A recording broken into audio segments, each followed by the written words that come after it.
What's up, guys? I'm Automatic Jack. I'm here with a little more ranked Azkaellon gameplay here in Horus Heresy Legions. I figured I would go through the deck real quick for those of you. I've had some new traffic on the channel, so some of you might not have seen the earlier videos where we talked about the deck list I'm using currently. And if you have any suggestions, if you have any things you think I should cut or add, I would love to hear them. If you're just interested in the game, skip about 3 minutes forward and you will be in game 1. All right, so starting out, we bring these escape vents to basically protect drop pods early. If we get a Matador squad or a Janus or something like that we'd like to land pretty early in the game, we can slap an escape vent on it. Even late in the game, they're a good way to protect it, even with Azkaellon's ability getting the front line up. So escape vent is a very useful card for Blood Angels. We run 2 of them. Likewise, run 2 drilling sites. They're tactics. That makes it more likely for Azkaellon to get his front line that we need. And it lets us play a little bit ahead of curve, which is pretty useful because Azkaellon's ability is great and synergizes great with drop pods, but it does add 2 to the cost of any drop pod troop you're going to play. So if you want Azkaellon's ability and an Eli Janus drop pod, you need 6 energy, which is really helpful when you can get that drilling site and get it out a little bit early. We got 2 Bane of Demons, mostly for the tactic, but they're also just damage. They're a straight upgrade to Seek and Destroy. They can do damage to Warlord face. So we've used that to kind of pile on damage when we're just really turning it up on big aggro. We got a Command Bridge, very useful card. Can be clutch drawing that Spectre, that Host when you really need it, or a Spear. So Command Bridge is, if not an auto-include, then very close. We bring 2 Judgment of Angels. I know this is not the most popular Blood Angels card, but I have found that it synergizes so well with drop pod troops that it just, I mean, it earns its place in the deck. Janus coming down and in 1 turn, flanking in, destroying something with his sneak attack, stunning the enemy warlord, and it draws a card on top of all of that. I mean, that's a powerful combo. Foresight, partially for the tactic, partially to stall against warlords like Karn. Just a great defensive tactic, or it can be used to keep something on the board that you don't want to get smashed, like a Sanguinary Guard or something like that. Our last stand, we have a lot of opportunities where we have 1 troop with fairly high attack and decent health on the board. 1 Astartes troop. We only run Astartes in this deck. So that Bloodthirst, I mean, if you slap this on even just like a humble Loritor squad, that's going to be a 6 attack, 7 health Bloodthirst. That can really swing games. We've seen games in our recent videos like where we get this off on a Tiberel or something like that, and he comes in for 14 damage to the face. If you manage to keep a Dawnbreaker after they do their initial Bloodthirst attacks, you can do it again, except with even more damage. Last Stand is a good card. I don't run 2, but I think having a Last Stand in here is good. Prophecy Revealed, auto-include, just a better informant network, draws cards for us if we need it. We don't really often need it. A commenter actually mentioned that he thought I should be using Prophecy Revealed more often to draw cards. I find myself with lots of cards as Azkaellon. I don't really have that problem.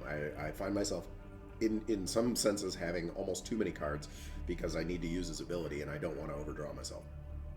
Matadus, very easy to include.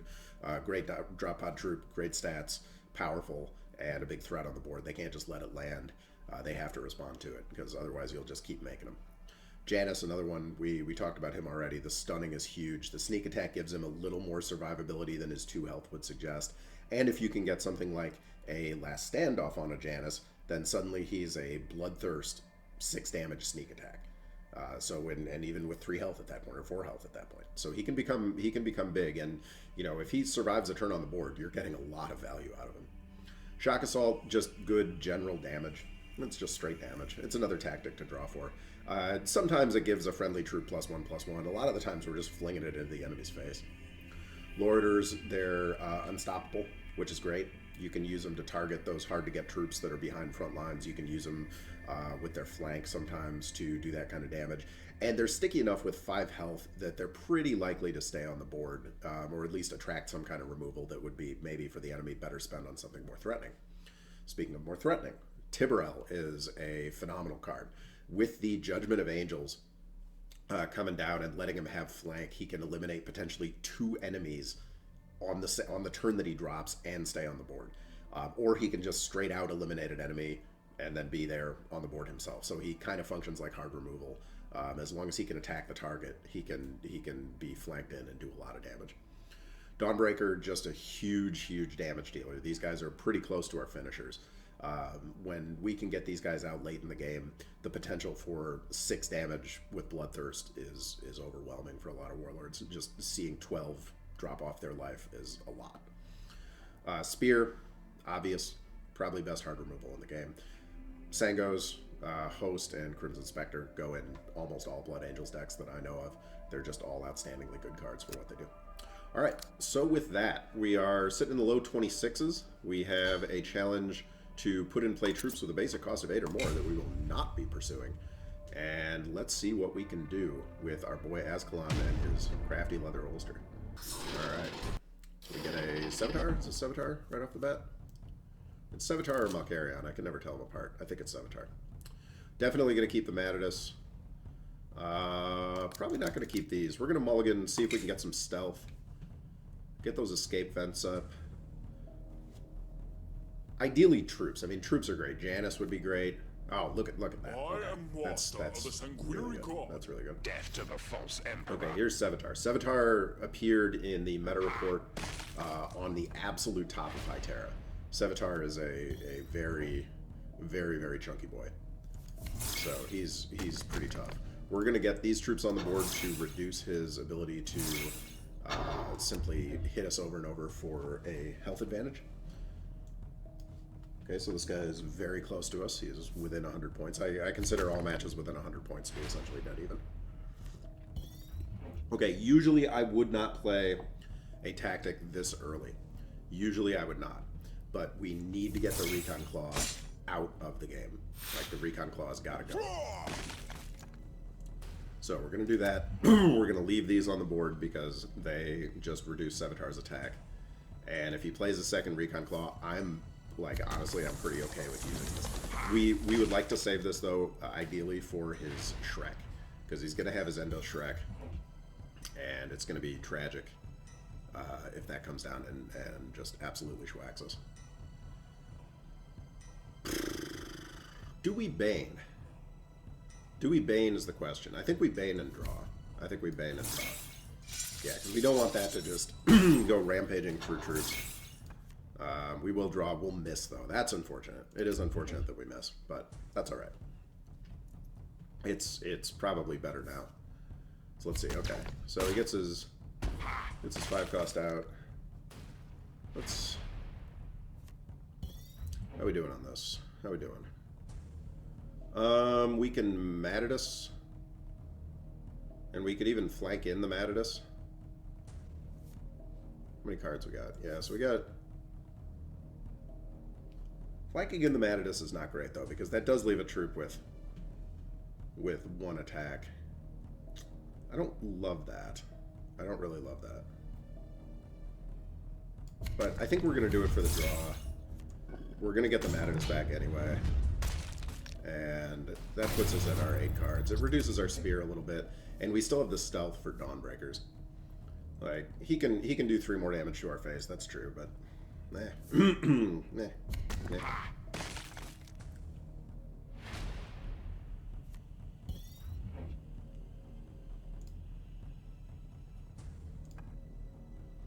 Straight out spearing the Night Scythes occurs as a potential option.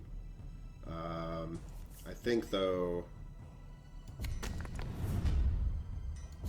Matadus, take this off and let him deal with more Mataduses coming. The reason I say this is because we're going to get more Matadus. We're potentially going to be able to Sanguinary Guard something if he puts out... Okay, that's the best Sanguinary Guard target we could possibly get there. That's a brutal Sanguinary Guard target. Because even with the 2 attack reduction, this reduces all of our troops' attack by 2, but we can still first strike it. Yeah, he doesn't like that. Yeah, he does not like saying that. And we'll just go after his face here and keep... He can't terror this... He can terror the Matadus squad, which he would have done anyway. And like trading our face and everything else into it doesn't really do much for us. And we'll just keep burning him. We're winning on cards. That's our real advantage. I mean, we're 2.5 cards ahead at this point. And we're kind of even on health, but It's not looking great. Oh, he does have a means of tearing that, or the Sangos. That's unfortunate. That hurts the team. But it is what it is. You can't always get what you want. We do get a nice 2-cost.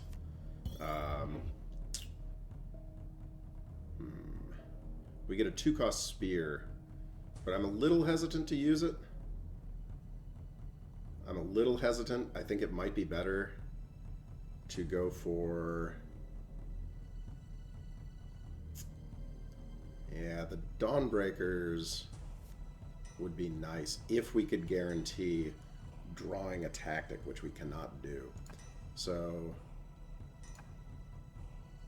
I think we still got to do it though, because we're gonna need very lucky. We're gonna need a means of hurting him badly.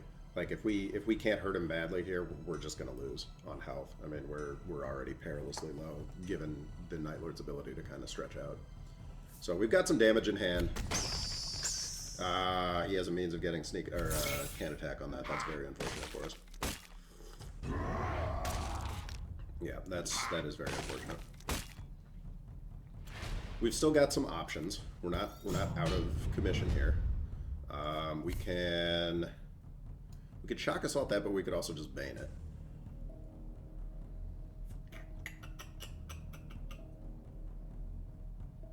I mean, we're almost certainly going to spear this regardless. Like, that gets speared. The question is, do we go for shock assault to buff our troop, or do we save that for his face? We could actually, you know, we could buff the troop and we'll get more damage out of doing it this way. Yeah, we'll do that. We'll bane his face. And basically, I mean, we have lethal. We have lethal for the draw. We have actual lethal if we survive, which we do not. Okay. So if he had not had the Raven there, it is still possible we could have brought that back. But Scimitar is a tough warlord. Tough warlord, tough match. I think the goal was to kind of go for, you know, just as much harm as we could possibly put into him as quickly as possible, and didn't completely succeed in that. We'll drop these and let's see if we can get something a little bit bigger. Not great. Given these two options, if I had had the options on those two hands, probably would have taken the former. But you live and learn. We do get a nice Lorder to use extra, so we got lots of flank when that comes. He's playing pretty slow, which is okay for us. Interesting. Usually Ornitov does not smash you in the face, but if that's what he wants to do, then that's what he's going to do. And we'll actually go ahead and get the Madness out early. And yeah, so we'll return the favor. We will smash faces.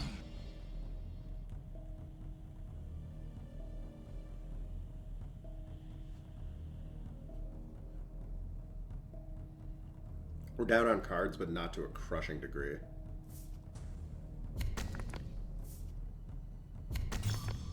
See, this is where, yeah, that's where I probably should have held on to that old Dano Demons, because would have been nice. Would have been nice. Oh, right on time.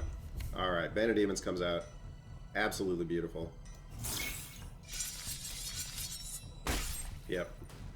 Now the question is, do we draw more or do we just eliminate his troops? And I don't want him to keep getting Mechandrites, so we're already a little bit ahead on, yeah, we're gonna be a little bit behind on cards, which is not the end of the world. Because now we're getting into the realm of the game where we're much more comfortable. Once we start getting into energy turn 5 and stuff, like, yeah, exactly, we get an unstoppable 5. So, anything but Nurgle would have been acceptable. As it stands, that's pretty rough. That is pretty rough. Okay, so we're probably going to have to sack a Lorder to get rid of that. Hand take 4 to the face? Woof. Yeah, but we can't just have that thing generating Mechandrites nonstop.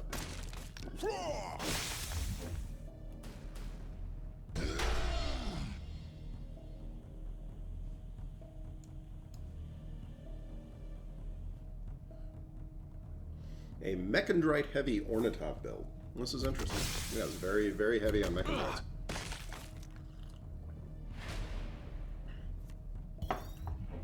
I legitimately do not even know what this troop is.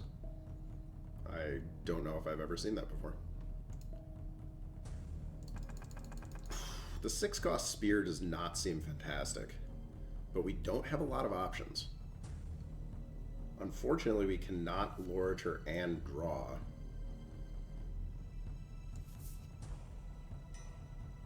But maybe the Lorator to get it off the board is worthwhile.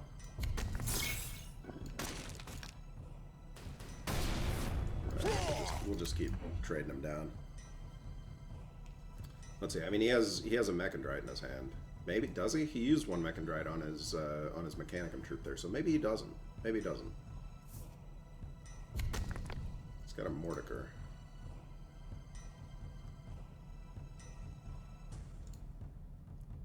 Mortiker's got to go.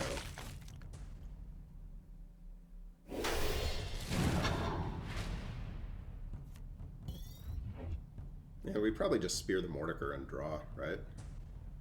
Or alternatively speaking, I think it's also acceptable to Host of Angels. No, because then we would still be faced with the Mortiker. He could put one back in our hands. We don't have a very easy way of getting rid of it, so I think Mortiker has to go. And we draw. Yeah, so we got the drilling site for a slightly bigger play. We're really looking for that flank, though. We need the flank really, really, really badly. Probably best to hold on to a Judgment of Angels early on. This is a lesson learned. So, you know, sometimes you get practice, other times you get wins. There's only two types of games. Practices and wins. This is definitely a lesson learned kind of a game. Not that we're out of it. That doesn't help. Interesting choice. I'm a little bit confused there. Interesting choice.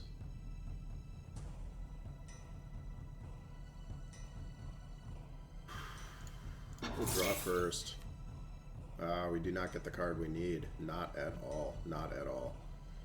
And so, unfortunately, our big Tibbs is not really going to be able to do it for us. Yeah, that was a nasty draw, unfortunately. I think the best we can do is a Dawnbreaker, but that really hurts us. That really hurts us. A tactic would have helped a lot there. He might have just straight lethal this turn. I mean, he doesn't need much. 312. He only needs 3 damage in his hand. If not, he's going to have to do something about the Dawnbreaker, which means basically sacking this troop. Okay, so he maybe sacks the troop. In which case, we might be able to Spectre up and do some work.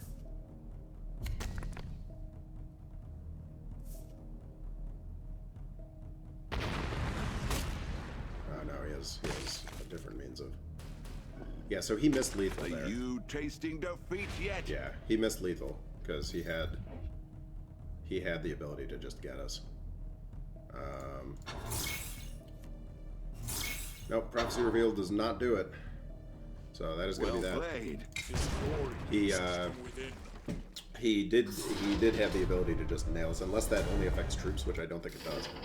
So he could have theoretically just nailed us in the face with that 4 and then hit us with the rest. But I'm also criticizing the guy who just beat me, so maybe I should just be quiet about it. All right, so let's take a look here. We got our Matadus. We like that. Probably Prophecy is not terrible. Prophecy is not bad. Might be some early card draw. Janus is very good. This is the first. I think this is the first Janus we've seen today. To some degree, we need our Januses. We got both drilling sites, so we could potentially play well ahead of curve.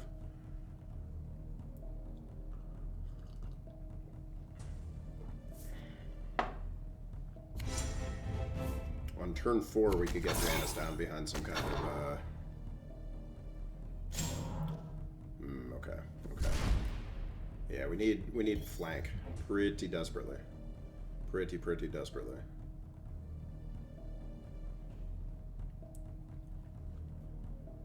We're going to have to start doing work against these. But this is interesting. I've seen a lot more Dorn lately. Like, Dorn, I feel like, had been a very underplayed Primarch. Tell me if you guys have seen the same thing, or, like, if you know if there have been, like, major changes to Dorn, because it was all Kama Diaz for a long time. Like, I still never see Sigismund. I don't see the guy with the axes there, whose name I can't remember. Like, usually... Interesting. Okay. Just elects to go ahead and... Let's see if we can get our front line. We can get our front line now. Do we go for the double or for the Janus? I think we probably do. Yeah, we'll go ahead and Janus up here. And we'll just take that right off the board. Because, yeah, it's a 4-2, but he can't hit it directly. And he has to worry about this drop pod also. So now he has to decide whether he wants, you know, take more damage or... Alright, beautiful. Beautiful, beautiful. So first, let's draw. Let's get a tactic. That's not a tactic. We will go ahead and throw out our other Matadus, though, because there's really no reason why not. And we'll take that out. Really, really, really could have used that delicious front line there. Azkaellon has let us down a couple times with those draws. Sometimes you're just not going to get lucky, though. I mean, you know, it happens. Dorn has to pass completely, and we do get another Matadus back, so that's pretty good. Show me a tactic. There's a tactic. Beautiful. Alright, so there's another Matadus squad for us. This Matadus hits him. I mean, yeah, we got some weak troops, but we also have a lot of... We're kind of, you know, glass cannon-y. We've got some attack damage. And he's spending a moderate amount of his...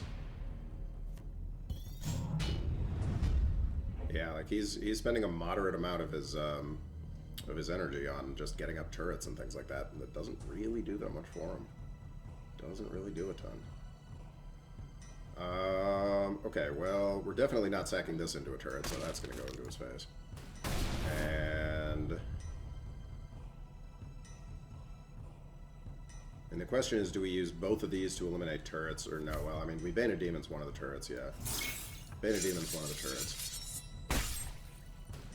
Let's draw and see what we get, and then we'll make our decisions from there. We don't hit what we need, which is a tactic. But we will go ahead and persist with this Matadus action. I don't think the difference between having a 1 health and a 2 health here is significant.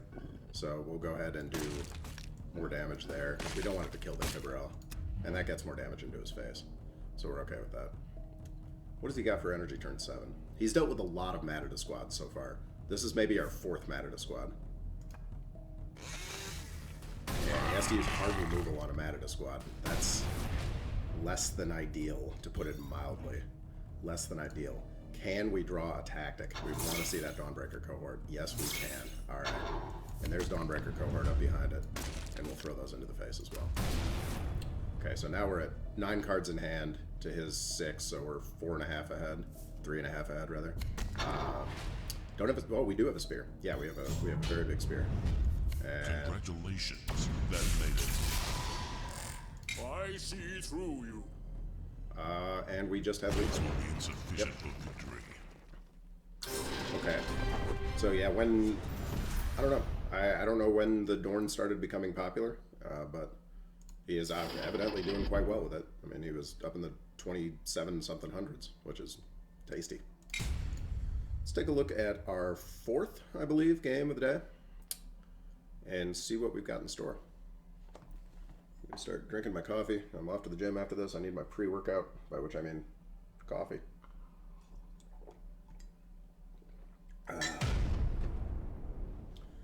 Mandragorax. Captured Mandragorax. Wow, we don't see many of these. I've seen these things absolutely stomp, though. So I'm very curious to see what this is going to look like. I'm going to go crazy, and I'm going to take the last stand to see if we can... Oh, okay, if we can get a troop down, man, we can do some work. If.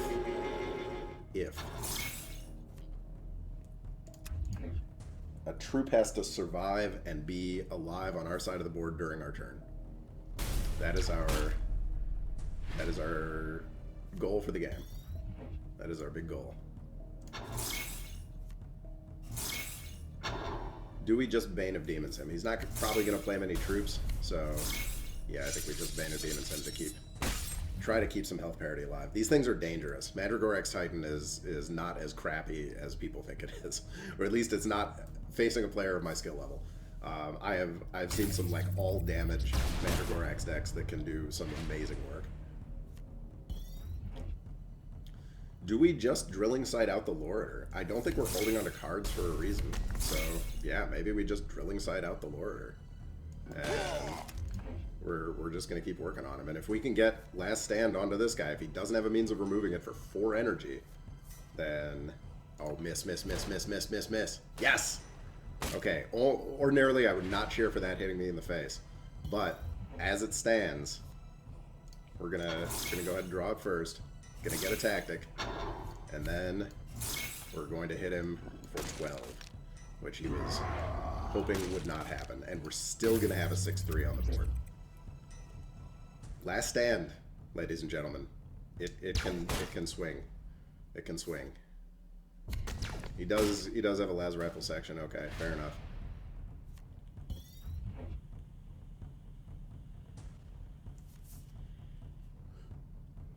We do what we love so much to do in these situations. We'll just go ahead and Janus that, stealth, or stun him rather, and now he can't use his power to just remove the Janus.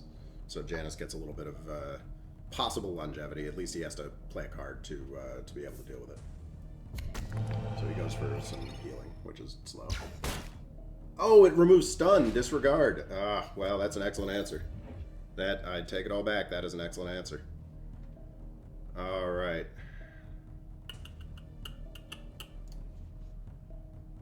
I think we'll draw and we'll look for Matadus to come out. Yeah. We'll get that Matadus out. We probably Bane of Demons' face again. Yes, he can kill the drop pod, but it's just, I mean, like the drop pod in this case is working as a shield. It's just straight up a shield. So, yeah. He can kill the drop pod, but he still has a 4-3 on the board. He can hit my face with a 2-2. Okay, but whatever. It's a pretty good bounce. Pretty good bounce.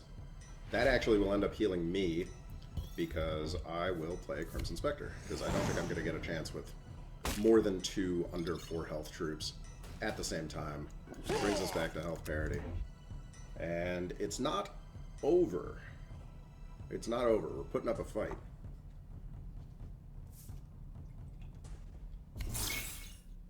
Interesting.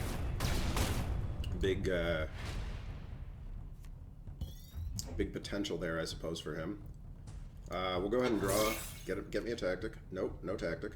And I think we are going to, well, Dawnbreaker Stealth doesn't really do it for us, because Dawnbreaker Stealth doesn't stop the Warlord ability. So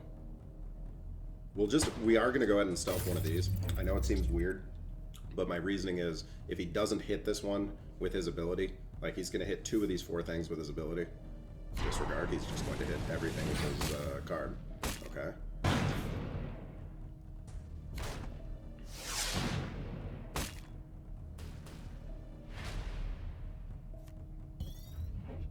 So we got 8, 10, 11, 12.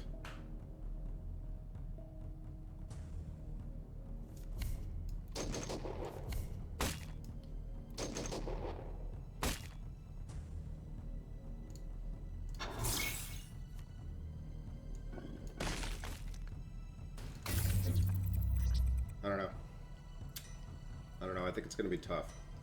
We can command bridge for a... Have we used both of our Banes? I think we have used both of our Banes and both of our 4 damage shock assaults, which is unfortunate. Let's see what he's got here. He gets 1. Oof. He gets 2 more here. He gets 2 more from his ability.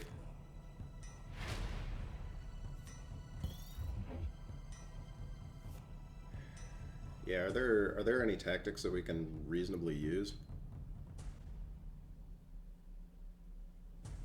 we can bring him down to 1 health, but I don't know if that does it for us.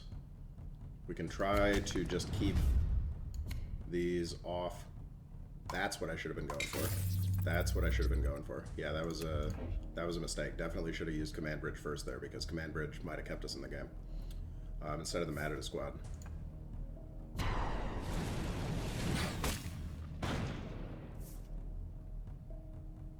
Yep, and he's got us. Look at that. Okay, so that sucks. Oh! Oh! Oh! Totally undeserved. Totally undeserved. He went for the win instead of the draw, and he got the loss. Definitely not deserved. The deserved win would have been playing Foresight instead of that Matador squad. Yikes. Yikes. That hurts. 2 out of 3, and he whiffed it. Well, that is RNG for you. That is just kind of the RNG that you see in these games. All right, so our last game of the day, Corvus Corax. Very popular warlord right now at the absolute peak of Hytera. Definitely keeping Prophecy. I think we just keep this all. I think we keep everything. Yeah, I'm pretty okay with this. Wow.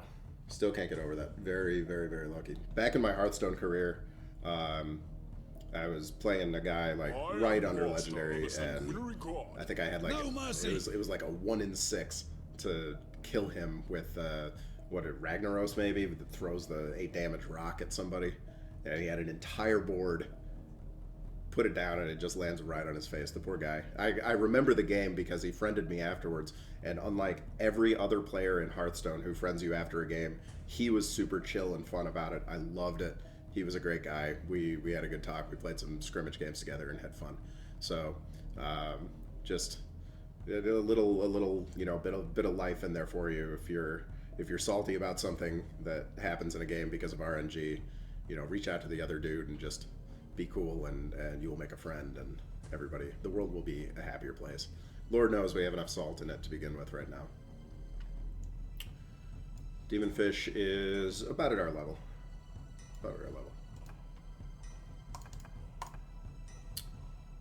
He's pondering. He's pondering his orb. His orb is cloudy and full of smoke. Stealthy, stealthy smoke. Come on, buddy. This is no time for distractions. There we go. He figured it out. He wasn't sure that he was playing. I kind of want to bait him with the counterattack, because I think that it would be great for us if he uses his ability to gain stealth, because we're not planning on hitting him anyway. And instead of like getting his turns off to a good start, I kind of like the idea of just having him like, let's see if he spends his energy to kill a 1/1 twice. Like, it's almost like offering him maintenance. Would you like maintenance on your troops? No, he would not. He would not like maintenance. Okay, so he's too smart to fall for that. We know that he is too smart to fall for that trick. Cards and hints 7. We'll draw. We do get the tactic. And now that we're getting into it, now we'll just use it for damage. Okay, so it's either damage or it slows him down by a turn or two. He was unwilling to be slowed, and I didn't want to just leave it there till he could do it at an advantageous time for him. So we'll just take the 2 damage to the face.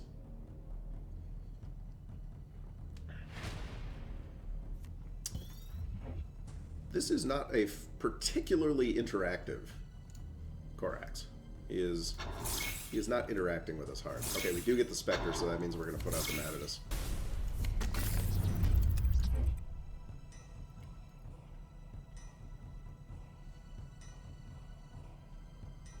He's got an Iron Hands theme going on, so maybe he is slow and plodding despite his quick and stealthy demeanor. Okay, well, I'm not sure he realizes, but he is playing ranked. This definitely is a ranked game. I'm playing ranked, right? Yeah, he's playing ranked. But, I mean, I'm landing. I guess we are just going to get ranked points, or he's going to come out with something incredible. Okay, he does have cards. His hand is full of cards, in fact. That's good to know. I was thinking that it was possible that he had no cards in his hand, like that they did not exist. Do we want to bother with more stealthiness? I mean, he can, like, we probably just are going to do this because we don't really care about him stealthing up at this point. It's better to do the 5 damage to the face, right? And we'll get the Matadus out there. And I think we'll stealth the well, no, I think we'll Bane him. And let's see what he wants to do. Let's go aggressive. And let's see what he actually wants to do. He's 7 points behind. He's half a card ahead. And he has no board. And we have a moderate selection of things that we can do. Not fantastic, but a moderate selection of things that we can do on our high energy turns. I would really like a Janus or a Tiburel or a Dawnbreaker in here. Janus, Tiburel, Dawnbreaker, one of those would be a huge, huge, huge get for us. Because that would put us in a position where we could start using the Judgment. Even a Last Stand. A Last Stand would be also a pretty significant chunk of damage. Last Stand on a Matadus squad is 10 damage.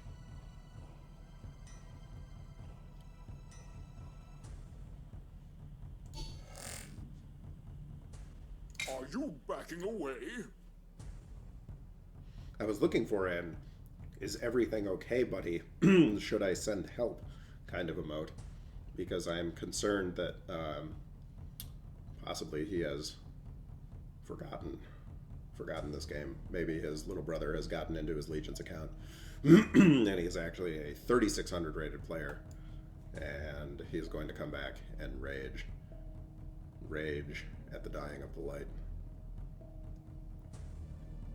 Corax, what's going on here, buddy? This is bizarre. Is this what my viewers want to see?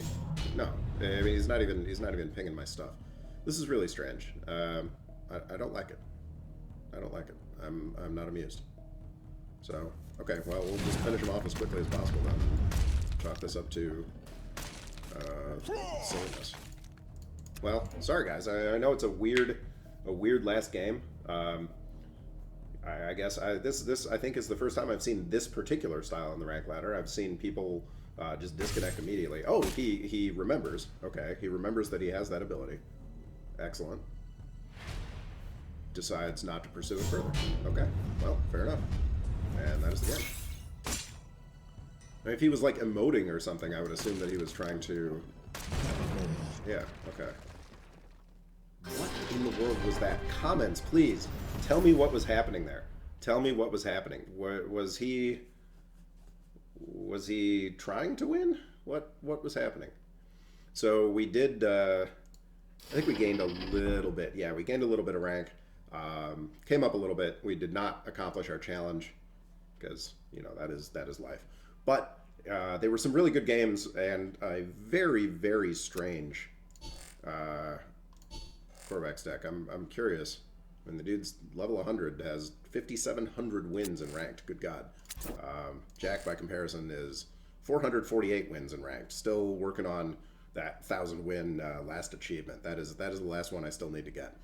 But well, I hope you enjoyed the video. If you did, throw me a like, subscribe to the channel. We love to see it. Love you guys. Love the game.